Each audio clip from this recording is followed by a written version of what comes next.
Bom dia a todos. Hoje, 18 de fevereiro de 2015, continuando nosso estudo do Devassando o Invisível, sempre o capítulo falando de Frederico Chopin. E vamos lá. Tudo bem, né, Pedro? Bom dia para você, seja bem-vindo. Nós paramos aqui. Ela fazia, Dona Ivone, uma definição sobre os espíritos voltados para a arte. Eu vou voltar os 2 parágrafos acima para a gente entrar no pensamento, porque eu parei bem assim no meio. Se eu começar a leitura agora, talvez vocês percam o fio da meada. Sua religião tem sido, através dos milênios, as artes, pois afirma ter vivido em várias épocas sobre a Terra, sempre como artista destacado. Então, a sua religião, nós falávamos sobre o sentido da palavra religião semana passada, era as artes, era a beleza das artes. Nós ainda falávamos, sempre a semana passada, sobre as localizações das cidades espirituais. Normalmente, as cidades espirituais, segundo André Luiz, e se eu não me engano, outros autores, acima do nosso lar, tinha plano espiritual das artes, da beleza, né, da música. Se vocês estão lembrados, ele serviu mesmo como gênio inesquecível às belas artes, a arquitetura, a pintura e finalmente a música, que parece ser o ponto culminante das artes em nosso planeta. Então, a música seria o ponto culminante da evolução do artista, porque o artista em si, para ser artista de vivência espiritual, ele teria que passar por todas as experiências. Na verdade, nós temos que passar por experiências de tudo, né, para poder chegar à perfeição, nós sabemos disso. Então, nós temos que ser provados para chegar a uma experiência, para fazer experiência. Nós temos que fazer estágios, vamos dizer assim, né? Temos que vivenciar de todo jeito para que nós possamos saber de tudo. Então, como diz Sócrates, meu filho de 6 anos disse assim para mim: mãe, Marco, meu outro filho, está me chamando de ignorante, disse que eu sou um grande ignorante. Aí eu falei: ô meu filho, mas todos nós somos ignorantes, porque a palavra ignorante quer dizer que a gente ignora alguma coisa. Então, como nós não sabemos tudo, nós somos ignorantes sempre em alguma coisa, não é? Então, não é só você que tem ignorância, não. Eu também tenho, inclusive o próprio Marco. Achei engraçado ele se ofender. Ele está dizendo que eu sou ignorante. Não somente ele, né? Então, como diz o Sócrates, quanto mais sei, sei que nada sei. Vendo alguns pensamentos filosóficos por aí, uns estudos que eu estava fazendo no fim de semana, né? Sobre alguns pensamentos, alguns estudiosos, teólogos e tudo, muitos se baseiam, talvez intuitivamente, sobre essa afirmação de Sócrates. Quanto mais sei, sei que nada sei. E realmente é, né? Porque quanto mais sabe, tem mais coisas para saber, tem mais coisas para se descobrir. Regina, bom dia. Então, voltando aqui para ele. Interessa-se igualmente ter nascido pelo Esperanto, cuja perspectiva abrange numa visão futura deslumbradora, ainda porque se sensibiliza com o fato de haver sido polonês. E o gênio criador do brilhante idioma, Lázaro Zamenhof, seu compatriota. Pois Frederico Chopin, apesar de sua entidade evoluída, conserva ainda certos preconceitos muito humanos, como, por exemplo, a reminiscência do seu amor pelo seu berço natal, a Polônia, sempre que paira pelas atmosferas terrenas, o que nos leva a confirmar o esclarecimento contido nas obras doutrinárias de que um século seria, para um espírito desencarnado, como algum pouco tempo para nós. Eu vou parar aqui para a gente falar disso, que parece uma coisa assim por cima, mas não é não. É muito mais complexo do que pensamos. Ela diz o seguinte, que ele se interessava pelo polonês. né? Então ele se interessava pelo polonês, perdão, pelo Esperanto. Dona Ivone era uma estudiosa do Esperanto, apesar de nunca ter podido se aprofundar no Esperanto. Quem criou o Esperanto, o Lázaro Zamenhof, por sinal, Dona Ivone chegou a ter contato com ele em espírito, era polonês, e Frederico Chopin também era polonês de nascimento, né? Era nascido na Polônia, apesar de ser de origem francesa. Então, é o que hoje chamaríamos de dupla nacionalidade. Então, ele sentia um senso interessante que é de patriotismo. Vocês acham estranho espíritos terem patriotismo? Porque, às vezes, a nossa identificação, mais ou menos com o país, não é nada perante um século. Você imagina assim. E eu vou falar de experiência minha própria e experiência de laboratório, porque convivo com muitas brasileiras, trocando muita ideia com brasileiros que moram aqui, na Europa em si, né? Não só na Itália. Então, tem brasileiro que mora aqui que diz que teve a sensação que ia voltar para a Itália. Então, pouca saudade, pouca ligação com a Itália em si. É hoje. Pouca ligação com a Itália em si. Já outros brasileiros que chegam aqui não vivem a Itália em si, nem tampouco a Suécia em si, porque tem um pensamento somente no Brasil. Então não consegue nem se adaptar à cultura. Tem outros brasileiros também que chegam aqui, passa qualquer mesinho, depois corre e vai embora, porque não tem estrutura para suportar uma cultura diferente. São várias situações diferenciadas, sabe? De pessoa para pessoa. Isso é interessante. E às vezes a gente entra na mania de sempre de julgar por causa dessas sensações. Eu sou o tipo da brasileira via do meio, a rua do meio, né? Que eu adoro estar aqui, eu gosto de estar aqui, mas adoraria muito mais se eu estivesse no Brasil. Porque eu tenho um espírito de patriotismo. Então, o meu Brasil é meu Brasil. A Itália eu quero um bem enorme. Mas o meu Brasil é meu Brasil. Já tem outros que não. É igual, dizem. Ora, se você viveu num certo país, vamos supor, alguém que viveu na Itália por 2, 3, 4 séculos, e depois teve que nascer no Brasil e passou, ou emigrou para o Brasil, vamos supor, aquela época da imigração, e ficou no Brasil por 100 anos, depois pode ser que tenha uma saudade dos seus 4, 5 séculos da Itália. E se sinta mesmo em casa. Tem uma amiga minha que disse que quando chegou, botou o pé na Itália e disse: ai, voltei para casa. Vocês acreditam? E eu ainda tenho o pensamento nas águas de Itapuã. Enquanto tem amiga minha que é convinta, que quando chega aqui respirou, fala: ah, graças a Deus, voltei para casa. É muito engraçado, né? Mas tem isso mesmo. Agora vou dar outro exemplo para vocês. Quem lembra de Dom João, o rei de Portugal? História do Brasil, hein? Dom João teve que dar no pé pro Brasil por causa de Napoleão. Aí ele saiu corrido, pegou a família real, pegou tudo que tinha que era possível, a corte inteira, botou no navio, alguns navios e correu pro Brasil. Por sinal, chegou primeiro em Salvador, pela Bahia, e depois é quando ele vai para o Rio de Janeiro. Ora, Dom João vive no Brasil tão maravilhosamente bem que, e no Rio de Janeiro, né, que ele não é besta nem nada, né, vocês imaginam, Rio de Janeiro antigamente, como devia ser natureza pura, né, poucas construções portuguesas, devia ser uma coisa maravilhosa. E ele, quando chegou a hora de voltar para o Portugal, que era a terra dele de verdade, ele endoidou, ele não queria voltar, não. Ele voltou forçado porque ele teria que assumir o trono. Mas ele ficou chateado, porque o coração dele, que engraçado, era brasileiro.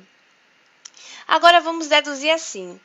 Dom João vai embora de novo para Portugal, apaixonado, sofrendo porque deixou seu Brasil, e desencarna lá. Ele vai ter preferência de ficar por onde? No mundo espiritual, podendo escolher, né, logicamente.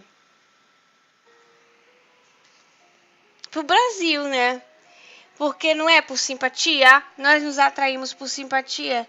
Então é muito provável que Dom João, se pudesse, tinha nascido no Brasil de novo. Será que não nasceu? Será que não fez parte da cultura brasileira, da história brasileira depois disso? A gente não sabe, né? A gente tira para especular. Então, Frederico Chopin tinha o seu amor pela sua Polônia. Ele não voltou para a Polônia quando ele foi fazer uns concertos em Viena, depois foi para a França, porque teve uma revolução política, uma coisa assim, e ele teve que ficar fora da sua Polônia.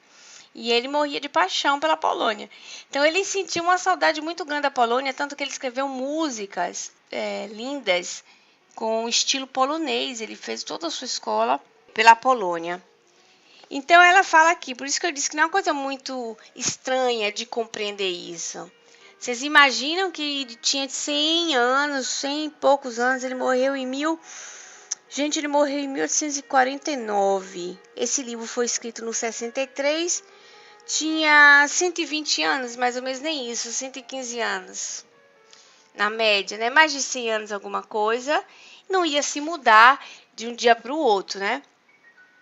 Então, se ele tinha suas saudades, ele tinha seus entes queridos, alguns lá, outros por aí pelo Brasil, e ele ficava, apesar da afeição pela pátria brasileira, seu coração era polonês. Porque às vezes, mas a pátria do espírito é o universo. Eu sou de acordo que a pátria do espírito é o universo mesmo. Só que o nosso coração bate mais forte, porque tem suas preferências. Isso é natural. Como nós podemos ter nossas preferências por estados brasileiros, por regiões brasileiras. Isso, uns mais, outros menos, né? Leon Denis,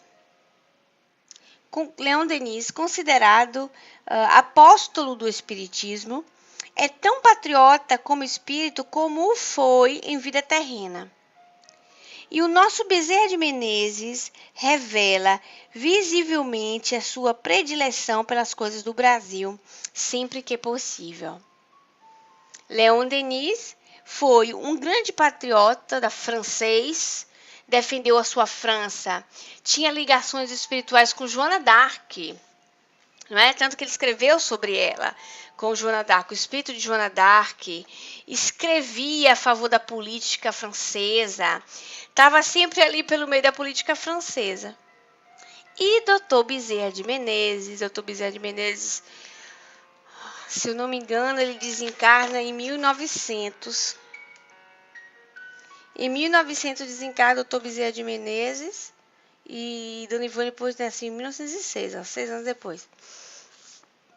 E Dr. Bezerra de Menezes viveu aquele final de império, libertação dos escravos, ele viveu esse período aí. República.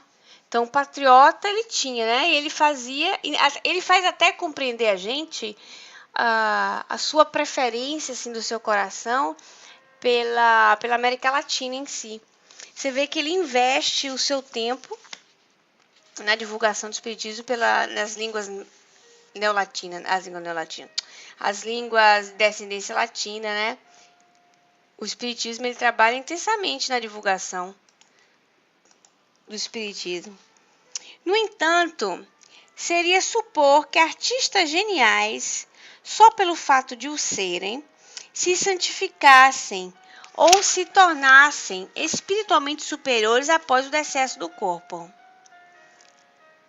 Como homens, eles cometeram muitas vezes deslizes graves.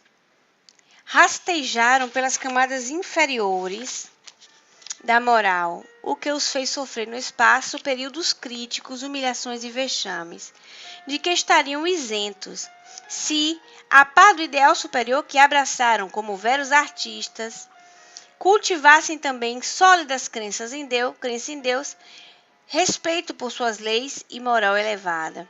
Então, o fato de ser artista e a arte aproximar o homem de Deus não significa que eles eram espíritos superiores.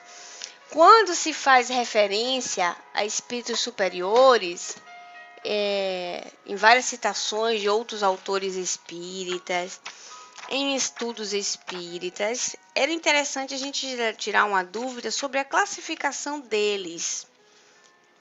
Porque a gente confunde muito isso, não é? Então, o espírito superior seria os espíritos de segunda classe da segunda ordem. O espírito superior seria anterior ao espírito puro. A classificação da segunda ordem não começa de baixo para cima, porque aí vem segunda ordem, espíritos de quinta classe, quarta classe, terceira classe, segunda classe.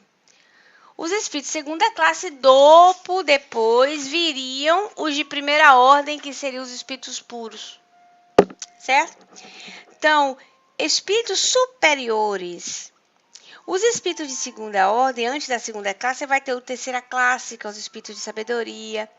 Quarta classe, espíritos de ciência. Quinta classe, espíritos benévolos. E assim por diante, né? O que marca essas classificações de segunda ordem, porque são várias nuances, como dizem os próprios espíritos para Kardec, não tem uma linha delimitada, como o arco-íris também não tem para definir as suas cores. Bom dia, Fernando, bem-vindo. Que é o espírito, a predominância do espírito sobre a matéria, desejo do bem. Então, ela diz, olha, os artistas geniais, só pelo fato de o serem, se santificassem ou tornassem espiritualmente superiores após o decesso corporal, ou seja, não é porque foram artistas que vão virar santos depois da morte do corpo, apesar do entendimento da beleza deles. Como homens, eles cometeram muitas vezes deslizes graves, rastejaram pelas camadas inferiores, etc. E o que é que deduz isso aqui para vocês? São artistas, têm uma condição de entender a beleza, ou seja, a arte nos aproxima mais da natureza, que nos aproxima da beleza, a beleza se aproxima mais de Deus, porque você refina a sua percepção, tem uma probabilidade muito grande de estar sob influências espirituais, tem mais probabilidade de estar sob influências espirituais boas. E o que é que ela quer dizer com isso e o porquê será? Que apesar disso tudo, eles cometeram muitas vezes deles graves, não. Ninguém arrisca, porque está limitado ao corpo material.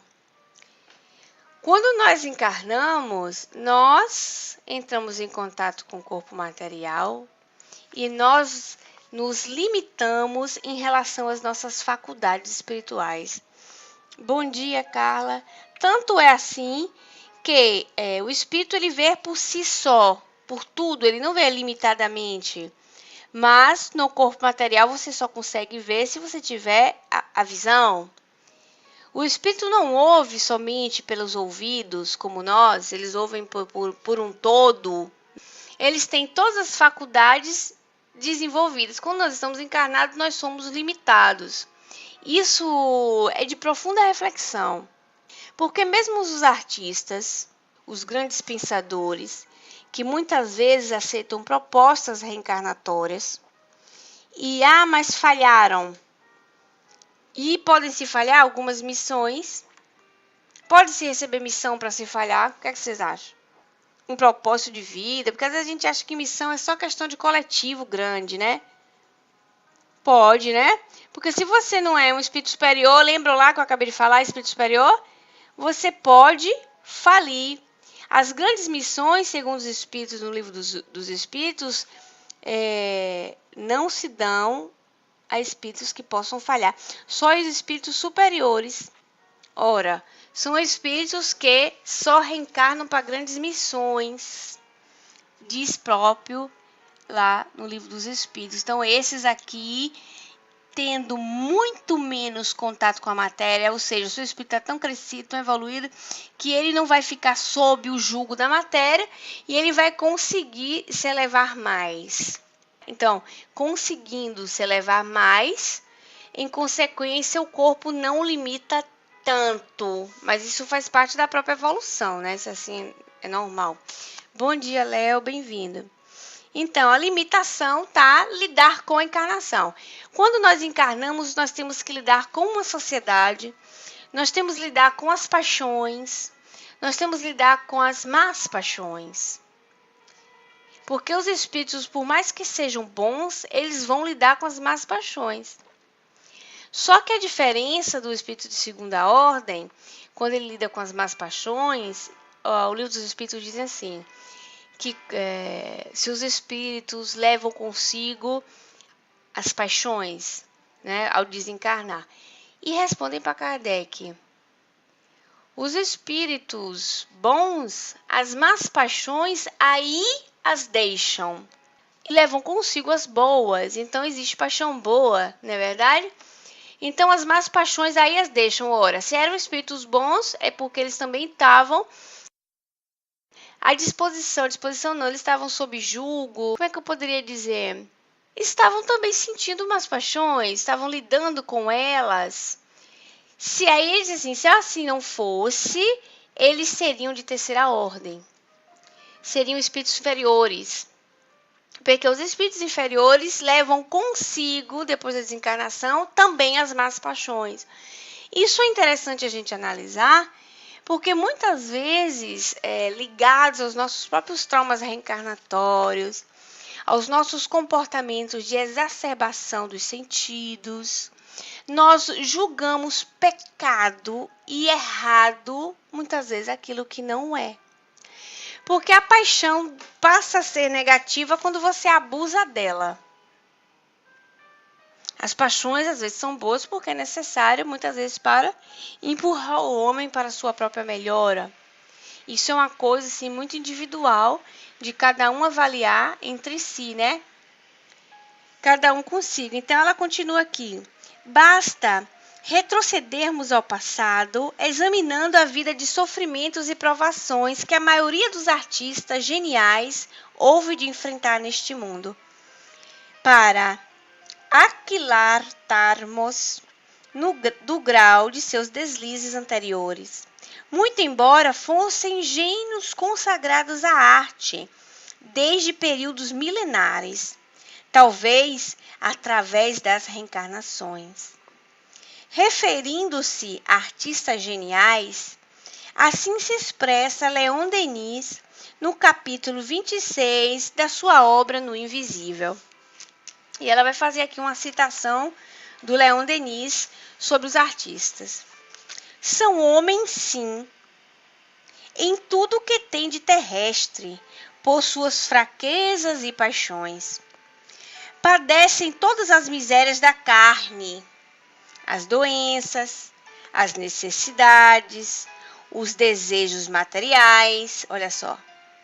O que, porém, os faz mais que homens, o que neles constitui o gênio, é essa acumulação dos tesouros do pensamento, essa lenta elaboração da inteligência e do sentimento através de inumeráveis existências, tudo fecundado pelo influxo, pela inspiração do alto, por mais assídua comunhão com os planos superiores do universo. O gênio, sob as mil formas que reveste, é uma colaboração com o invisível, uma assunção da alma humana à divindade. O que é que vocês deduzem nisso? Olha bem, está lidando consigo para consigo. O ser humano, quando está encarnado, ele não vai ter que lidar com o seu maior fantasma. Quem é o seu maior fantasma? Quem é o maior fantasma do homem? Vou dar um chocolate para vocês. O próprio homem. O maior fantasma do homem é o próprio homem, a sua consciência, né, Fernando? Nós mesmos. Porque se não fosse o erro que está em nós mesmos, nós não atraríamos espíritos inferiores, não é assim? Só que tem um detalhe. Bom dia, Elizabeth. Um beijo. Só que tem um detalhe. Quanto mais você vai crescendo na escala evolutiva, você vai desenvolvendo duas coisas importantíssimas para a nossa evolução. Quais são? A moral e a inteligência. Moral e intelectualidade, não é? A intelectualidade é fator também fundamental para a nossa evolução, porque às vezes a gente pensa que nós precisamos só de moralidade. Não. Nós precisamos também de ciência, de sabedoria. Nós precisamos desenvolver a nossa inteligência. Ora, as pessoas de gênio não significa só ter QI a 150, 180, não. As pessoas que desenvolvem o seu intelectualismo e mesmo não se jogando para a moralidade, assim, no bem, com a caridade ostensiva, mas ele é uma pessoa que também o mal não faz, não é? Porque se dedica mais à parte intelectual, mas é uma pessoa que se dedica à beleza da arte, mas é uma pessoa que não está fazendo mal a ninguém, não é? Ah, Ju, mas não fazer o bem também é fazer o mal. Sim, mas em que tipo de sentido a gente está vendo isso aí? Então segura, Pedro. Bom dia, Andréa. Beijo. Que tipo de mal, não é? Como é esse mal? Ó. Então, a pessoa, quando ela vai desenvolvendo a sua intelectualidade, o que é que vai acontecer de consequência? Lembram aquela história dos espíritos simpáticos? Ela vai atrair por similitude, por simpatia, espíritos de igual interesse. Não é assim? Então, se vocês se dedicam ao estudo da doutrina espírita e vocês se dedicam àquilo ali para desenvolver a intelectualidade de vocês e tal, de consequências, vocês vão ter um ambiente frequentado por espíritos que se interessam por aquilo ali em uma quantidade maior. Mas se além de vocês se interessarem pela doutrina espírita, vou contar um livrinho para vocês que está na maior moda agora. Além de vocês lerem o Evangelho, o Livro dos Espíritos, e vocês estarem aqui na salinha todos os dias, vocês também adoram, olha a calúnia na pessoa, né? Que absurdo. Vocês também adoram 50 tons de cinza. Quem já ouviu falar desse capo-lavouro? Essa obra de arte. Quem já ouviu falar? Ninguém? Tô falando sozinha aqui? Ninguém sabe o que é 50 tons. É um exemplo, né, Dudu? 50 tons de cinza. Mas todo mundo frequenta aqui a sala, não é? Todo mundo frequenta aqui a sala, estudando doutrina espírita, mas está lá. Está frequentando grupos virtuais de conteúdo misto, de conteúdo vulgar, de conteúdo popular. Então, o nosso ambiente espiritual não vão ser... A Florzinha colocou, prefiro 50 tons de verde da erva do chimarrão. Não é? Se vocês têm uma frequência mista e não se interessam só por isso, o que é que vai ser de consequência? Vou dar outro chocolate para vocês. A consequência vai ser qual? O ambiente espiritual vai ser como? Vai ser misto. Então, se os espíritos que estão com vocês estudando a doutrina espírita aqui nesse momento, todo mundo aqui está estudando a doutrina espírita, mas aí depois você bota as perninhas para cima, não é? Muito confortável no seu sofá e vai ler 50 tons de cinza, o que é que vai acontecer? Vai ter a turma que se interessa por 50 tons de cinza. Aquela outra turma, o pessoal que se interessar pela doutrina espírita vai vazar, né? Dizer, epa, o clima aqui pesou, o negócio tá ficando difícil, viu, Dudu? Tá vendo, Eduardo? Você agora tá lendo 50 tons de cinza, eu vou fazer um outro serviço, fica por aí. Aí vem aquela galera interessada pelo aquele conteúdo ali, né? Não, Dudu, com certeza. Vai ficar ali, né? Não? Por quê? Por questão da sintonia. Se vocês estão na sala de oração, Sociedade Espírita Maria de Nazaré, a gente vai falar de nós, né? Que a gente tem que falar sempre do nosso peixe, não pode falar do peixe dos outros.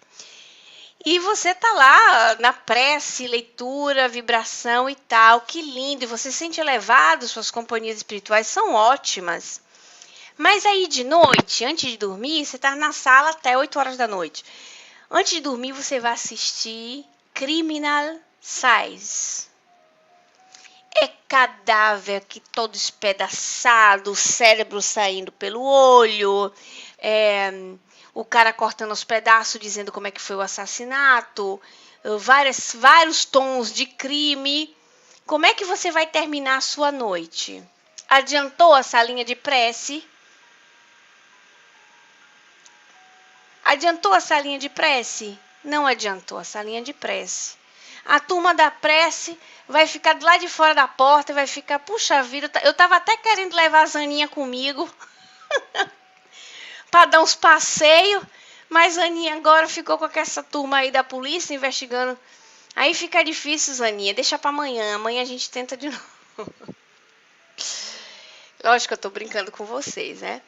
Mas é pra gente entender que muitas vezes os nossos mal-estares que nós temos é por causa dessa mistura boa que nós fazemos.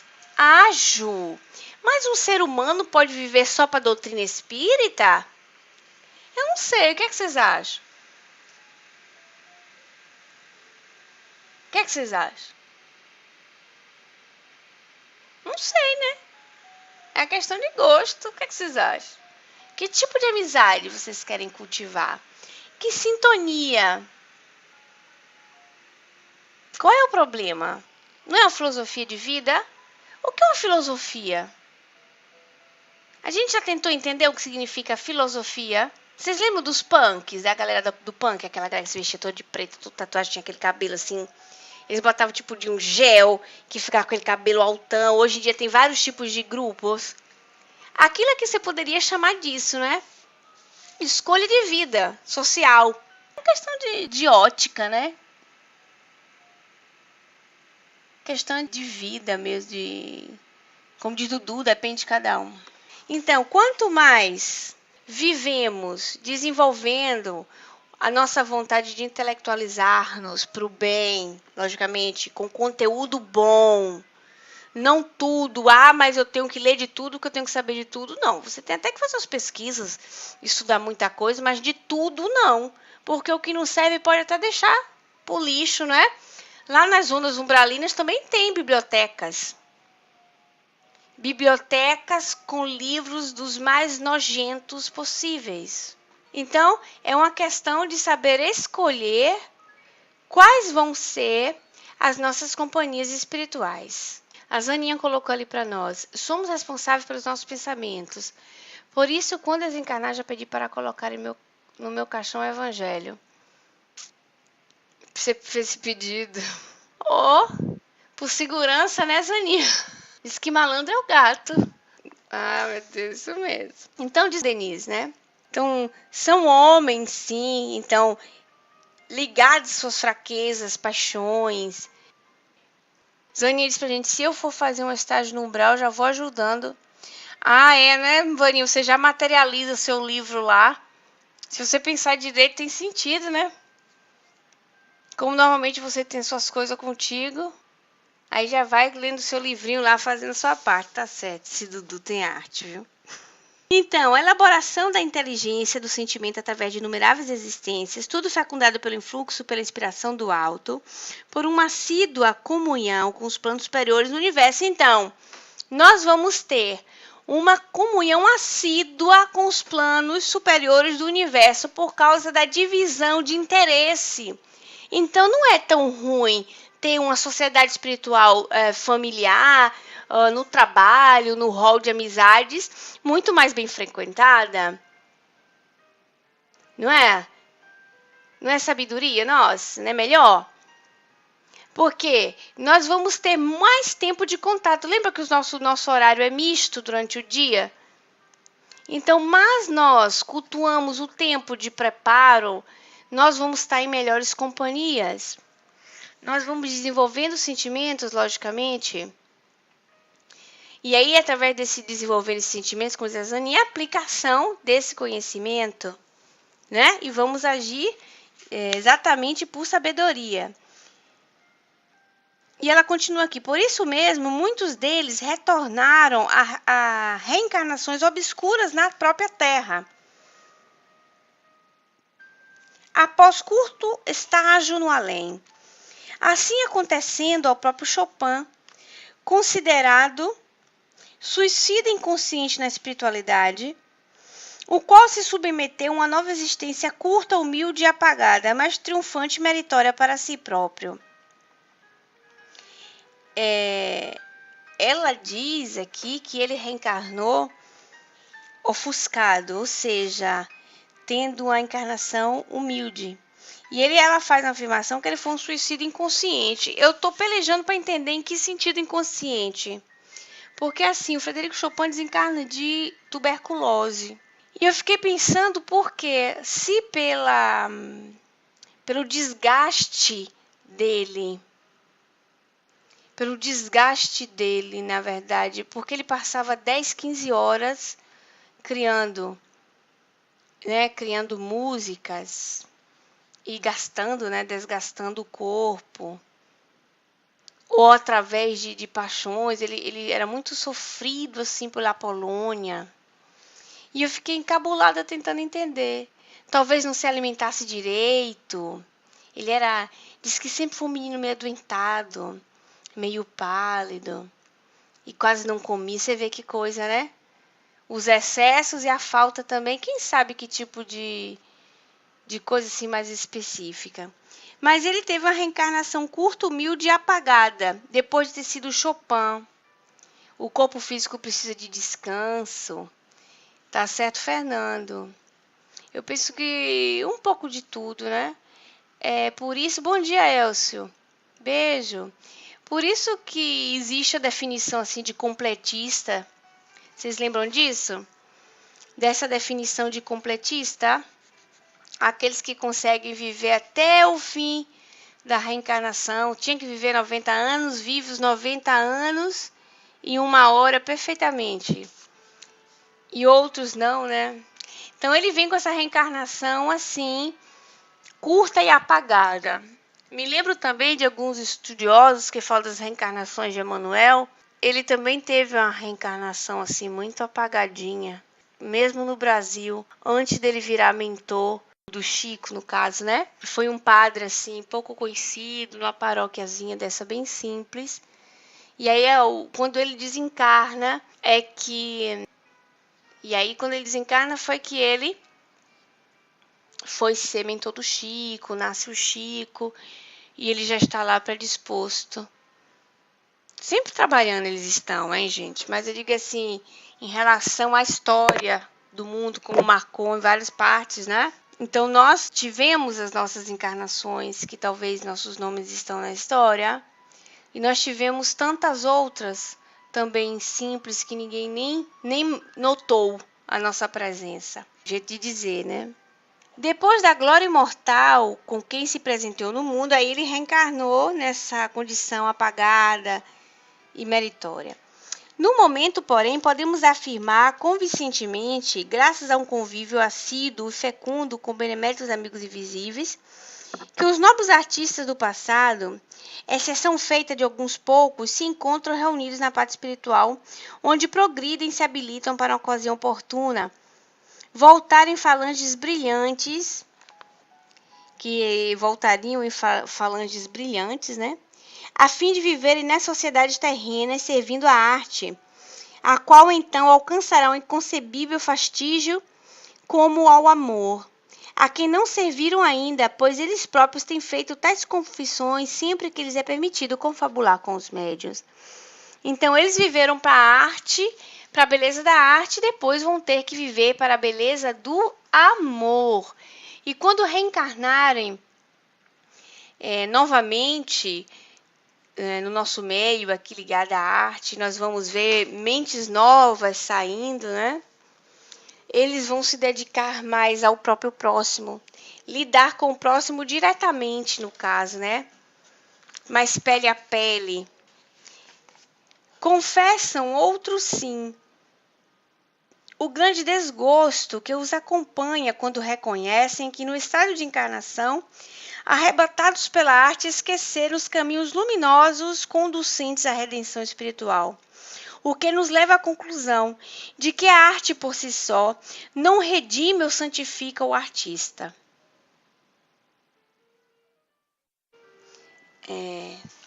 talvez outra percepção do amor, né, Diana? O amor do lidar com a pessoa diretamente. O amor com a arte, o amor à arte deve ser tipo um amor de contemplação. Sabe os religiosos quando se entregavam à contemplação, a amar a Deus, né? A viver para meditar, a viver para interiorizar, amando a Deus, de servir naquele sentido de servir. E não entenderam que o amor não era o amor da contemplação. E aí são várias fases de experiência que o indivíduo vai fazendo, né?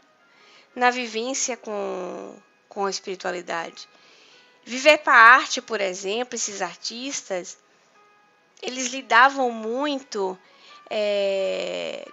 exatamente com o êxtase, né? Sair do corpo. Vocês lembram dos estáticos? O que é que eles fazem? Eles saem do corpo e sentem as belezas, né? Dos mundos melhores e anseiam aqueles lugares. Então é ter aquele contato com o mundo espiritual sem vivenciar pele a pele com o povo, com as pessoas. Normalmente os artistas lidavam com pessoas famosas, ricas, né? Cortes, eram adulados, porque eram artistas, né?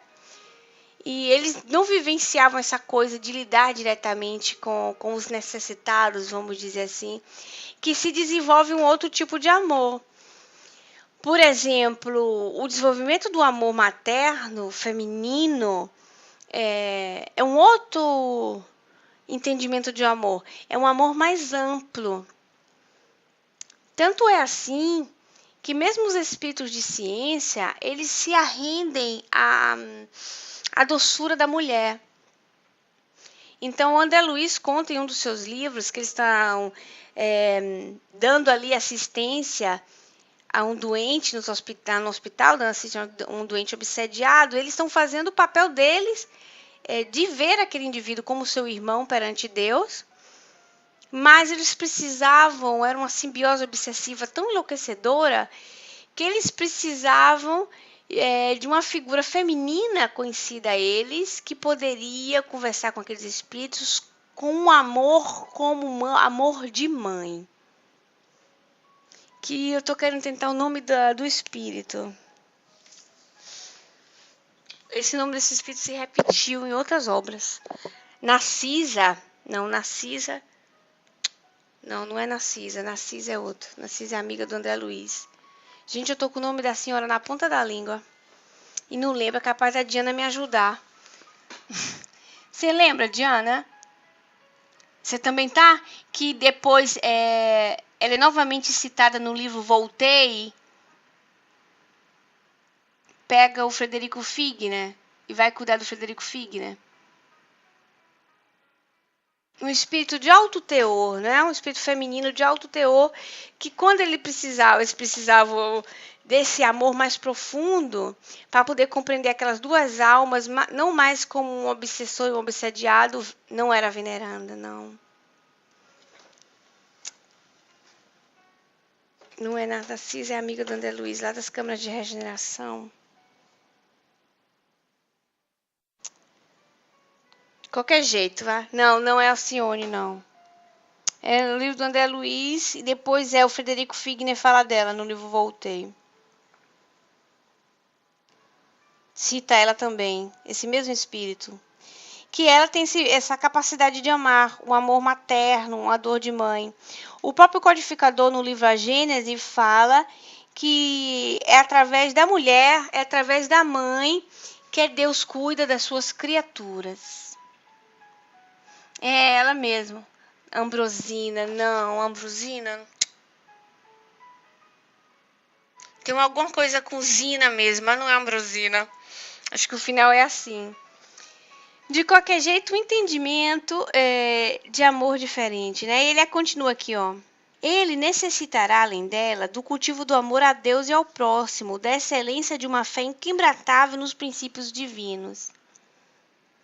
Pois a lei que do Todo-Poderoso emanou, para orientar o trajeto evolutivo das criaturas, não foi diferente para os artistas. Foi sim a mesma, invariável, eterna.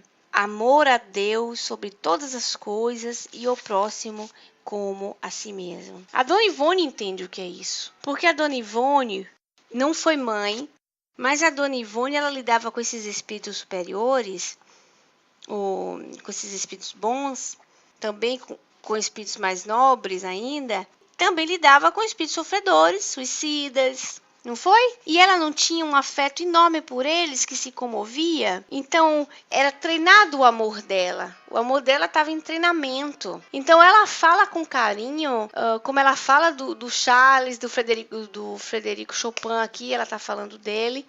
Mas ela fala, no Recordações da Mediunidade, ela dedica um capítulo todinho aos obsessores. E dali, daquele capítulo, eu aprendi coisas assim muito grandes com a Dona Ivone, sabe? Porque às vezes a gente tem um entendimento que só os espíritos de luz são as melhores companhias. Nós podemos ser pessoas boas e ter espíritos sofredores como amigos. Nós não temos que subir, né? Estar sob influência deles para estar fazendo o mal como eles, ou não é? Ou odiando alguém como eles. Nós não temos que usar os nossos sentimentos como imãs para atraí-los, mas podemos ter vínculos de amizade com esse tipo de entidade, vínculos afetivos mesmo, sem querer se livrar deles, como se fosse a peste. Porque se fosse no nosso lugar, a gente não ia gostar. O médico ele não toma conta só do sadio, né? Não vai ficar tomando conta de quem está são, desculpem. Ele vai tomar conta de quem está doente. Então, os espíritos sofredores também têm um valor enorme. Por sinal, graças a eles, as comunicações do livro Céu e Inferno são o que são. Porque como é que nós poderíamos fazer uma comparação entre o sofrimento e a felicidade, entre a tristeza e a alegria, se não fossem esses tipos de comunicações? Não é? Então, a mesma invariável eterna, amor a Deus sobre todas as coisas e ao próximo como a si mesmo. Não obstante, é fato observado que o verdadeiro artista, o artista enamorado do ideal da perfeição no belo, ou gênio, e não apenas artista mercenário, jamais carrega perversidade nos próprios atos. Então, eles poderiam até não ter ligação com o próximo, pele, como eu uso como referência, né? Mas não tinham a perversidade no coração. Eles seriam incapazes de fazer o mal a alguém. Deliberadamente, né? Mal deliberado. Seriam incapazes de fazer um mal deliberado a alguém. Naturalmente, bondosos, parece que a comunhão constante com o belo isenta-os da prática de perversões contra o próximo, e seus infortúnios, muitas vezes acres, e a dedicação ao grande ideal que alimentam, são levados em conta na espiritualidade. Concedendo-lhes méritos apreciáveis, sendo que a subsequente existência que alguns deles tiveram escolhida, voluntariamente não imposta, conquanto obscura, não chegou a estabelecer expiação ou provação, mas tem testemunho honroso de um caráter leal a si mesmo, cuja consciência se inquietara pela falta de cumprimento de um de tantos deveres de que se descuram como gênios da arte que foram. Pois tudo indica que a arte tanto empolga e arrebata o seu cultor, que frequentemente o aparta dos caminhos da redenção ou do amor a Deus e ao próximo. Duas questões. Não se pode amar a Deus sem amar o próximo. Entendeu? Não que eles não amavam a Deus no culto da arte. Mas não tem como amar a Deus sem amar o próximo. E o único jeito de demonstrar amor a Deus é seguindo as suas leis. No seu sentido mesmo da palavra, não é? Então não tem como fazer uma sem ter o outro. Mas ela diz uma outra coisa interessante, que nos chama a atenção. Que essa encarnação não chegou a estabelecer expiação ou provação, mas testemunho honroso de um caráter legal. Ora, se as nossas encarnações são classificadas de expiatórias ou provatórias e expiatórias ou todas duas, como é que Dona Ivone usa uma expressão dessa para dizer que não o foi? Vocês não ficaram com a pulga atrás da orelha, não? Eu fiquei com duas. Ela se coloca nessa expressão para dizer o quê? Que a provação no sentido de sofrimento, não provado no sentido de aprendizado. Porque nem toda prova é sofrer. Se você vai estudar horas e horas para fazer um vestibular, você está sendo provado na sua paciência, na sua resistência, na sua vontade de estudar, mas muitas vezes para você aquilo não é um sofrimento, é um prazer. Apesar de estar sendo provado. Para outros, fazer a mesma coisa é um sofrimento atroz, não passa nunca o tempo. Para outros, é uma profundo prazer, alegria, bem-estar. Então, para a gente não começar no outro capítulo, não, porque é o mesmo capítulo, né? Um outro segmento aqui do raciocínio dela, eu vou dar uma pausa. No meu livro é a página 72.